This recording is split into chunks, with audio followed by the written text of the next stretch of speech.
Em seguida foi Jesus com eles a um lugar chamado Getsêmani, e disse aos seus discípulos: assentai-vos aqui enquanto eu vou ali orar. E levando consigo a Pedro e aos 2 filhos de Zebedeu, começou a entristecer-se e a angustiar-se. Então lhes disse: a minha alma está profundamente triste até a morte. Ficai aqui e vigiai comigo. Adiantando-se um pouco, prostrou-se sobre o seu rosto e orando, dizia ao Pai: meu Pai, se possível, passa de mim este cálice. Todavia não seja feito o que eu quero, e sim o que tu queres. Voltando para os discípulos, achou-os dormindo. Disse a Pedro então: nem uma hora pudestes vós vigiar comigo? Vigiai e orai, para que não entreis em tentação. O espírito na verdade está pronto, mas a carne é fraca. Tornando a retirar-se, orou de novo, dizendo: meu Pai, se possível passa de mim este cálice, sem que eu beba, mas seja feita a tua vontade. E voltando, achou-os outra vez dormindo, porque os seus olhos estavam carregados de sono, pesados de sono. Deixando-os novamente, foi orar pela 3ª vez, repetindo as mesmas palavras. Então voltou para os discípulos e lhes disse: ainda dormis e repousais? Eis que é chegada a hora, e o Filho do Homem está sendo entregue nas mãos de pecadores. Levantai-vos, vamos, eis que o traidor se aproxima. Só até aqui. Curve a sua cabeça, feche os seus olhos. Eu quero estar orando por você nessa hora, consagrando ao Senhor. Eu sei que Deus já fez tantas coisas lindas, mas eu tenho uma plena convicção de que nós não saímos das nossas casas, da nossa zona de conforto, do corre-corre do nosso trabalho por nada. Estamos aqui porque cremos no que Deus pode fazer, cremos no que Deus vai realizar, e consagramos, Senhor, tudo aquilo que já foi ministrado neste altar e tudo aquilo que ainda será. Que tudo seja para a glória do teu nome, que o Senhor continue sendo exaltado, Pai, e que eu e Fernandinho nós venhamos a diminuir, para que o Senhor possa crescer, em nome de Jesus. Se você crê nisso, diga aleluia. Antes de entrarmos aqui, só lembrando que toda sexta-feira temos um culto muito lindo aqui, que é o culto do clamor, onde na verdade ele tem 1 hora e meia de duração, começa às 19h30, e tantas vidas estão sendo alcançadas e abençoadas por meio deste culto, e você não pode perder a oportunidade de estar aqui. No próximo sábado, a juventude estará no PG, que fica aqui na rua Alfere Jorge, no bairro Indianópolis, quase na frente da Ômega 3. E no próximo domingo, quantos estavam aqui domingo? Deixa eu ver. Foi tremendo o que Deus fez nesse lugar, como vai ser tremendo também o que Deus vai realizar no próximo domingo às 18 horas. E aquilo que eu falei, a tampa da chaleira não vai apenas voar, ela vai para outra dimensão, porque que revelação o Senhor nos deu. E eu peço que você convide mais pessoas para que estejamos juntos nessa mesma atmosfera. Amém? Por isso, amém ou não amém? E o melhor de Deus está por vir, e na sequência a gente vai anunciando. E próxima quarta, esse culto poderoso que você não pode perder, que é a quarta mais forte do Brasil. Meus lindos, voltando aqui para o texto, eu quero trazer um tema muito sugestivo e atualizado dentro daquilo que muitos de nós como seres humanos temos vivido. E o tema é vencendo a angústia.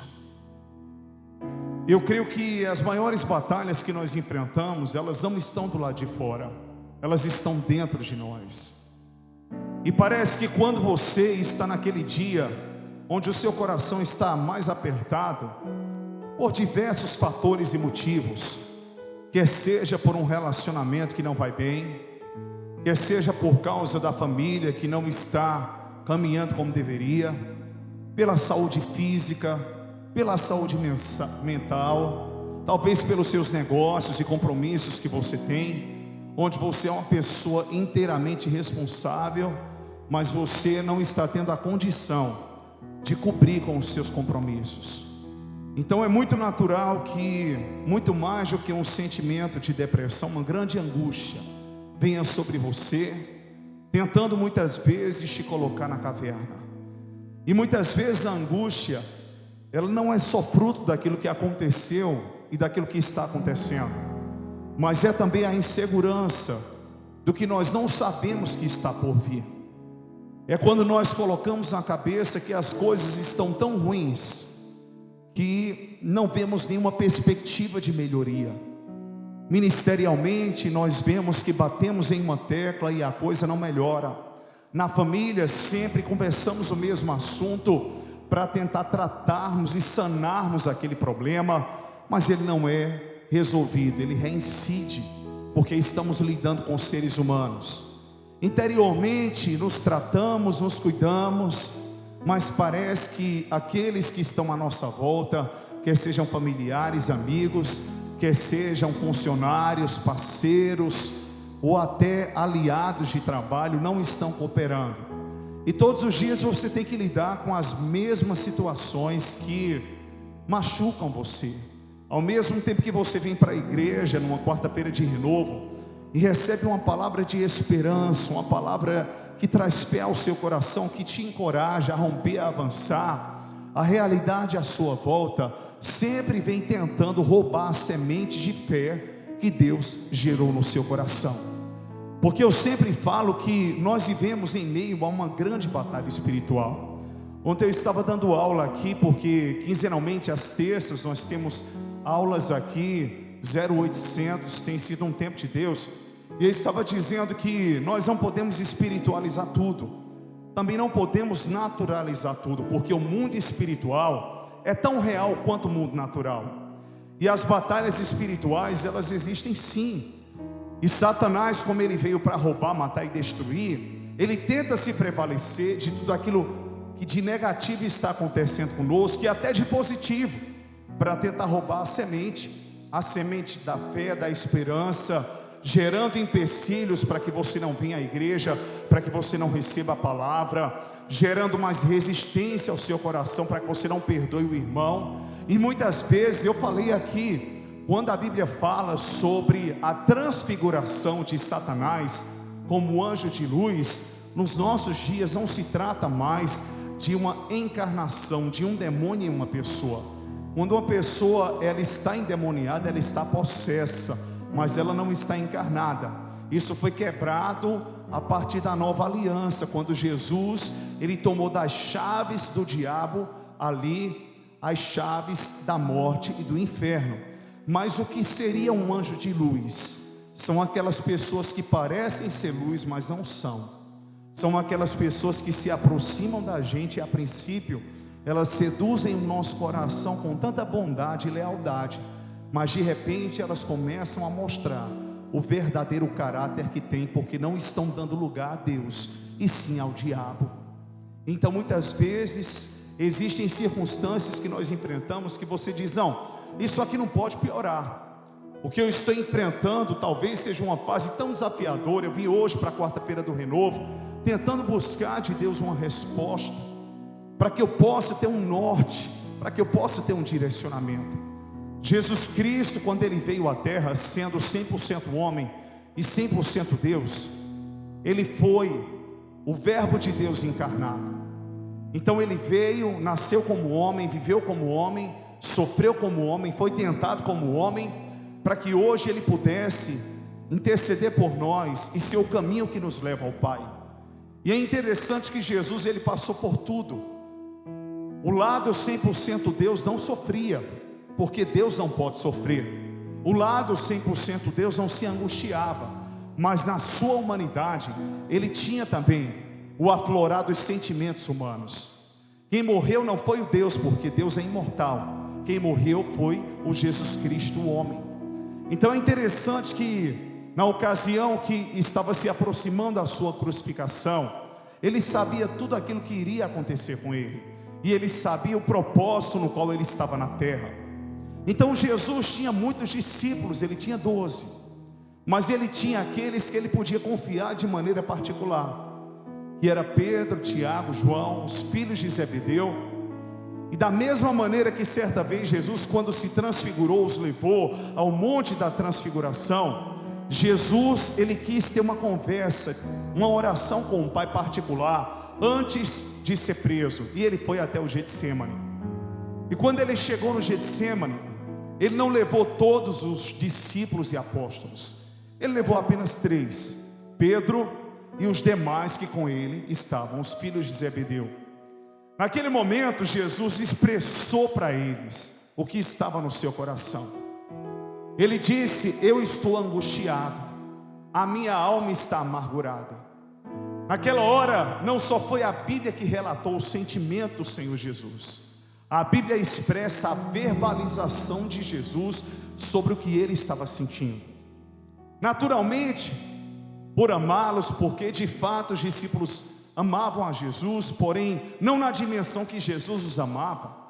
Eles caminhavam com Jesus, já era noite, eles tinham um dia exaustivo, porque não haviam transportes específicos, mas sempre a pé, pelas cidades, operando milagres, ensinando. Então eles estavam cansados e tomados de sono.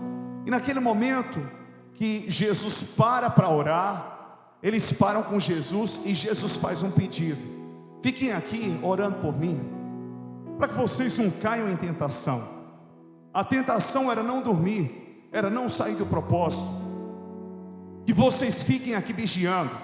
Por quê? Porque, em outras palavras, conjecturando, vai chegar a hora onde eu vou ser preso. Eu sei do meu destino, mas antes que esse destino seja concretizado e aconteça, eu preciso ter um momento com o Pai. Eu preciso ter uma conversa final com o Pai. Então Jesus Cristo, o homem, pela última vez aqui na terra, ele queria falar com o Pai. Ele queria pedir algo ao Pai, mesmo que a vontade do Pai prevalecesse. E Jesus levou os apóstolos, porém os deixou em um determinado lugar e ficou à parte em outro lugar. E no momento que ele começou a orar, ele começou a transpirar sangue, tamanha ansiedade e sofrimento do que lhe viria a acontecer.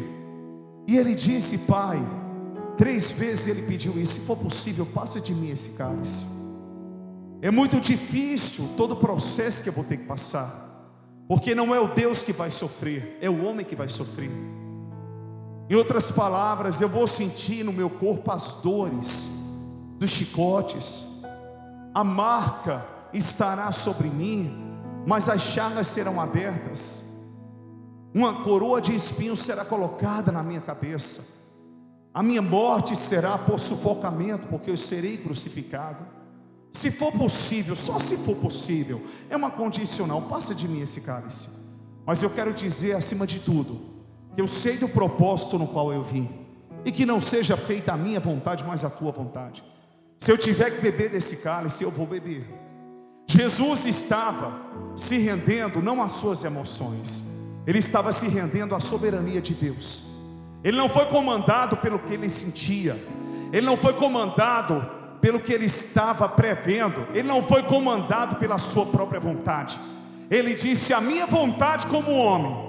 Contextualizando para você, talvez seria hoje ter ficado em casa, porque eu cheguei, foi tão estressante o trabalho que eu estava com dor de cabeça. Eu queria ter ficado em casa e dormindo, porque faz dias que eu não sei o que é dormir direito. Eu queria ter ficado em casa descansando, mas iria resolver o quê? Talvez depois de um grande arrependimento, porque eu não estive na casa do Senhor para ouvir lá o que Deus tinha para falar comigo. E de repente a vontade da sua humanidade sempre vai se inclinar para a zona de conforto, mesmo que essa zona de conforto no fim de tudo não seja o melhor para você. Mas o Senhor, ele diz que não seja feita a minha vontade, mas a tua vontade. Eu me rendo ao que o Senhor determinar, eu me rendo àquilo que o Senhor estabelecer. Eu me rendo, Senhor, mesmo angustiado, dilacerado interiormente, amargurado, angustiado, mesmo sentindo que o homem sente, mesmo sabendo que eu vou sofrer, que vai doer, que vai machucar, que o processo vai ser dolorido, que o processo não será fácil, que lágrimas cairão dos meus olhos, que pecadores me xingarão, que falarão inverdades ao meu respeito, que contarão mentiras sobre mim, que rirão de mim, que zombarão de mim, que me trairão. Mesmo assim eu quero dizer que o que vai prevalecer não é o que eu sinto, não é o que eu quero, mas é o que tu queres. Só que Jesus, ele faz essa oração, e tamanha a sua ansiedade, que ele sabia que ia continuar orando, mas ele volta para ver qual seria a realidade dos discípulos, e ele os encontra dormindo. Na hora que ele encontra os discípulos dormindo, ele os repreende, dizendo: será que vocês não podem, por um pouco de tempo, vigiar? Para que vocês não caiam em tentação, porque se alguém chegar para me prender, eu não vou ter como ser comunicado. Eu estou pedindo a vocês para que fiquem acordados. Em outras palavras, se fosse para subir comigo, na ansiedade que eu estou, na angústia que eu estou, no sofrimento que eu já estou passando interior, deixa eu falar uma coisa para você que é muito forte, e Deus falou isso comigo. Naquele momento, Jesus literalmente, ele não havia sido crucificado, mas pelo seu sentimento, o seu coração já estava sendo crucificado. Sabe por quê? Deixa eu falar uma coisa para você. Paternidade e maternidade não é simplesmente quando o filho está criado e você olha para ele e diz: eu sou pai dele, eu sou pai dela. É quando o filho nasce. Então, quando um propósito nasce e ele começa a ser estabelecido, que você começa a trilhar o caminho daquele propósito, a crucificação não estava do lado de fora, mas já estava do lado de dentro. Quando você saiu de casa no propósito de vir à igreja, você não estava literalmente dentro desse prédio, mas você já estava com a igreja no seu coração, de que hoje você iria cultuar. Quantos estão entendendo o que eu estou falando? Quando você engravida, você não viu o rostinho do seu filho nem da sua filha, mas você já se sente papai e mamãe, sim ou não? Então, ou seja, antes das coisas acontecerem do lado de fora, elas acontecem dentro de nós. O coração de Jesus já estava tendo o sentimento da crucificação. Então ele poderia chegar e dizer: olha, se fosse para trazer vocês para dormirem, era melhor não ter trazido, porque vocês e nada estão sendo a mesma coisa. Eu pedi para que vocês vigiassem. Eu esperei pessoas que estivessem comigo acordadas até o fim, mas não, vocês estão aqui pesados de sono, conjecturando. Mas Jesus os repreendeu dizendo: nem por um pouco vocês podem vigiar, para que não caiam em tentação. Acordaram. Jesus volta e repete a mesma oração. Jesus expressa ao Pai: Pai, se for possível, passa de mim esse cálice, mas que não seja feita a minha vontade, mas a tua vontade. E Jesus, tão angustiado, ele volta novamente para ver a condição dos discípulos. E o que é que ele encontra? Os discípulos adormecidos. Mais uma vez Jesus vai e os repreende. Depois eles acordam e Jesus volta pela terceira vez para orar. A cada processo que vai passando, que você está na proximidade do que você vai ter que enfrentar, você começa a passar mal. Quer seja um momento que você marcou para resolver um problema com alguém que você se intrigou, talvez porque você tem uma causa na justiça com um pai de uma filha, de um filho, com um marido, para resolver a questão de bens. Então, quando circunstâncias se aproximam, que grandes resoluções serão tomadas, você começa logo a ficar nervoso, mesmo que você não seja uma pessoa nervosa. Quando você sabe que vai encontrar tal pessoa, seu coração começa logo a tremer, ou quer seja de alegria, ou quer seja de tristeza, ou de insegurança. Como eu vou me importar? Como eu vou agir na frente dessa pessoa? Então, a cada momento que se passava, que Jesus via que a angústia aumentava, que o processo estava chegando ao seu momento crucial, e que os apóstolos estavam dormindo, a atitude dos apóstolos ainda trazia mais angústia para Jesus. São aqueles momentos da nossa vida que você pensa que abrindo o coração, que você pensa que tendo uma conversa com o marido, com a esposa, com um amigo, as coisas vão melhorar, e de repente melhora naquele dia, no segundo dia, mas passa o tempo e as coisas pioram. Você consegue vender bem hoje, mas de repente você passa lá na frente por um cenário semelhante àquele que você passou anteriormente. Mas eu já quero começar declarando aqui para você que o profeta Isaías, no capítulo 53, ele disse: e eu vi ele, o Messias, homem de dores, que sabe o que é padecer, como ovelha muda, foi levada pelos tosquiadores ao matadouro, foi sacrificado. Mas o que eu acho tremendo é que o profeta messiânico diz: ele cumpriu a sua missão, e pelas suas pisaduras nós fomos sarados. Ele olhou para cada um de nós e viu que valeu a pena o fruto do seu penoso trabalho. Tudo já estava profetizado. Então de repente Jesus, ele chega pela terceira vez, nos deixa à vontade, vai só falar com o Pai, repete pela terceira vez as mesmas palavras: Pai, se for possível, passa de mim esse cálice, mas que não seja feita a minha vontade, mas a tua. Quando Jesus volta, eles estão dormindo. O Senhor diz: não tem jeito mesmo, vocês não conseguem resistir ao sono.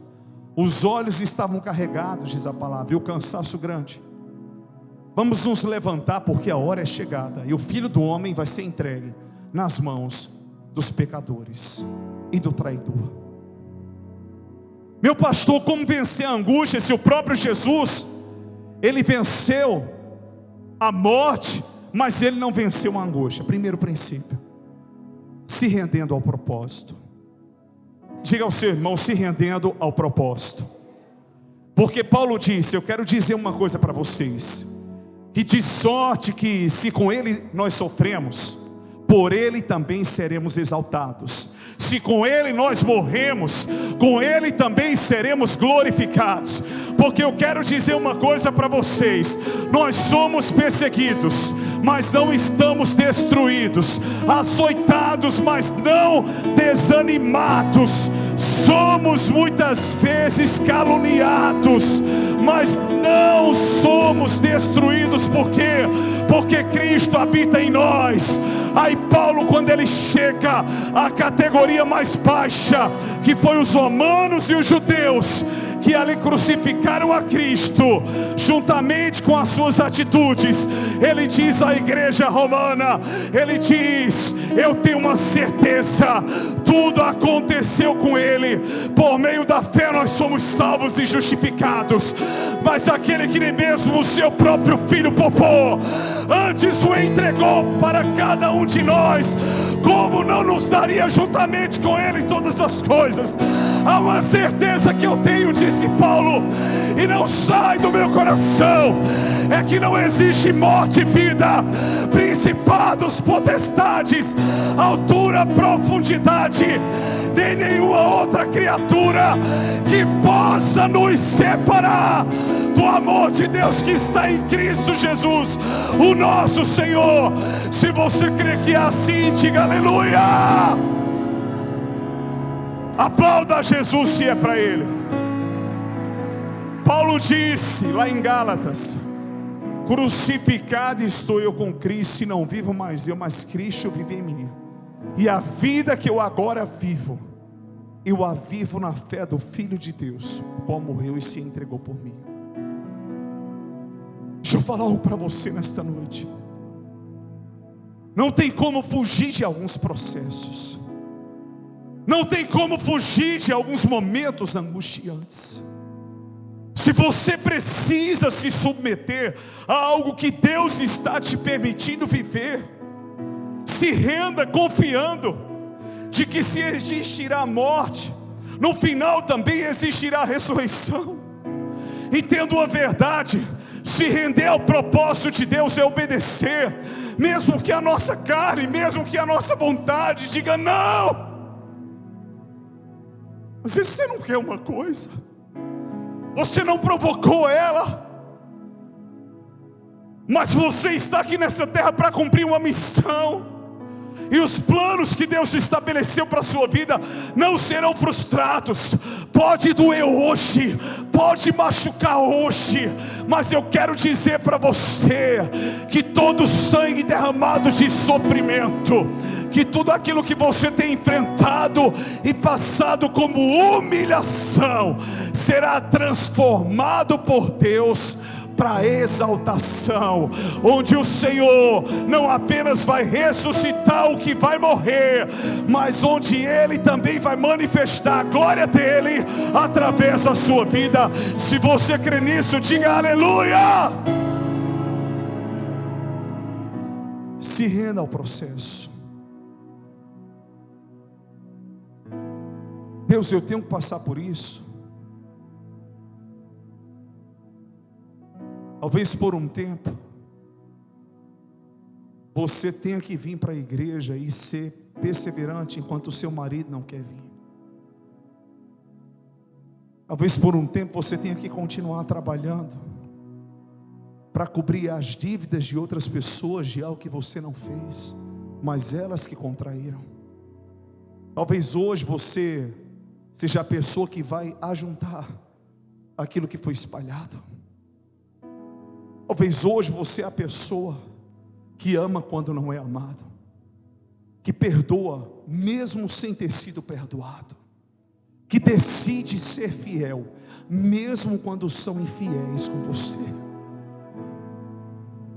que decide ser moldado pelo oleiro, mesmo que aqueles que estão à sua volta se achem autossuficientes a ponto de que eles estão certos.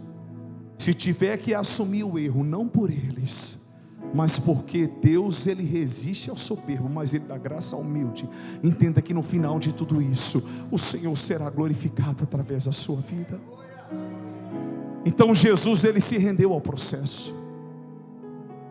Segundo princípio, e esse é muito forte: não se desgaste em tentar acordar quem está pesado de sono. A sua angústia aumenta quando você quer acordar o marido e ele não quer acordar. A sua angústia aumenta quando você quer acordar o filho, quer acordar o funcionário. Nós vamos entrar num buraco financeiro, o caminho é esse, mas a pessoa acha que não. Você precisa congregar e estar na igreja, mas a pessoa acha que é o suficiente o que ela assiste pela internet para edificá-la, e ela não precisa congregar, que ela pode ser uma desigrejada, que ela vai estar cumprindo a palavra, ela acha que está certa, mesmo sem ser corpo e sem ser igreja. Você tentar acordar uma pessoa onde ela precisa ser mais humilde para ouvir, mas ela acha que ela está certa e que a opinião dela está correta e você está errado, vai trazer ainda mais angústia para o seu coração. O que foi que Jesus fez? Jesus repreendeu, mas Ele não perdeu tempo observando se eles voltariam a dormir ou não. Você pode amar como for, esposa, marido, filho, a salvação é individual e pessoal. Por mais que você ame os seus amigos, você sofre ainda mais porque você quer carregar a gente nas costas e o povo joga uma viga sobre você e um fardo que você não tem a capacidade de carregar. Jesus diz: só eu tenho, porque o meu jugo é suave e o meu fardo é leve. E você hoje está se acabando e morrendo porque você ama, não vai deixar de amar, porque você quer ver a pessoa bem, não vai deixar de querer. Mas se já fez tudo que podia, deixe Deus fazer, deixe Deus tratar, porque tentar acordar quem não quer acordar vai trazer mais sofrimento e mais degradação espiritual sobre a sua vida. E eu vou pegar pesado. Quem não quiser ser igreja, quem vai se ferrar é a pessoa. Quem trai é que no final quebra a cara. Você continua sendo um homem digno e uma mulher digna. Quem não é humilde vai beber o cálice do orgulho. Quem não perdoa não vai nem sequer cumprir a oração que Jesus nos ensinou: Pai, perdoa os meus pecados como eu perdoo.